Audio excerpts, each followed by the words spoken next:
आगे बढ़ने का कोई अंत होता है क्या?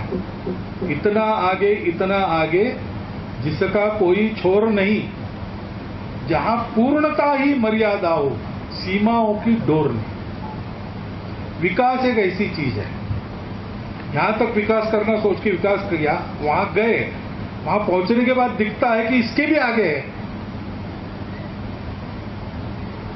तो मनुष्य है लेकिन मानवता नहीं, इंसानियत नहीं है।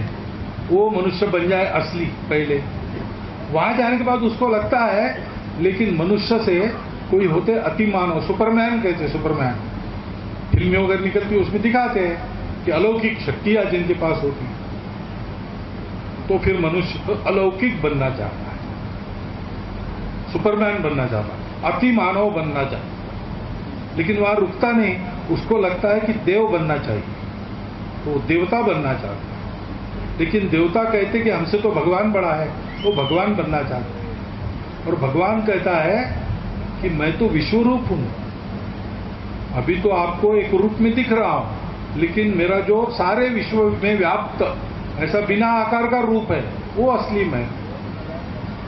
तो वहां भी कुछ है क्या रुकने की जगह, कि वहां से भी आगे कुछ है, ये कोई जानता नहीं है।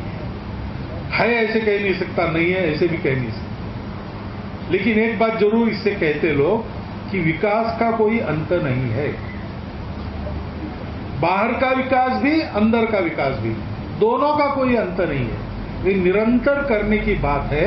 और इसलिए थोड़ा सा असमाधान रहना चाहिए हम सबको कि इतना सारा किया लेकिन अभी ये रह गया है।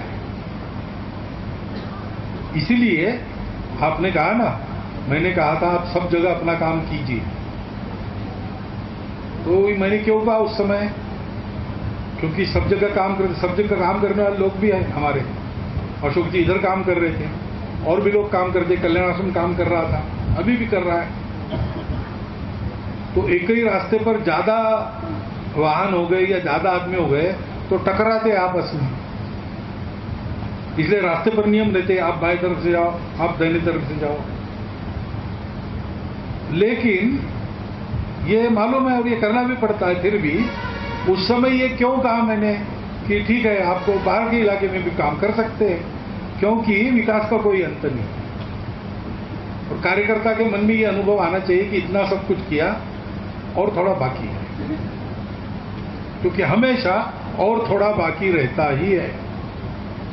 और इसलिए यह मत समझना कि इतने इतने काम करते, इतने वृक्ष लगाए अब हो गया, नहीं भाई, हो नहीं गया। वृक्ष लगते रहने चाहिए। इतने लोगों को पढ़ाया, हो नहीं गया भाई, और नई पीढ़ी आएंगी, उनको भी पढ़ाना है। पढ़ाई सतत चलनी चाहिए, स्वास्थ्य की चिंता सतत करनी पड़ती है। ये सारे सतत करने के काम हैं, इनका अंत नहीं है। और सतत करने में ही इससे पूरा समाधान सबको मिलता है।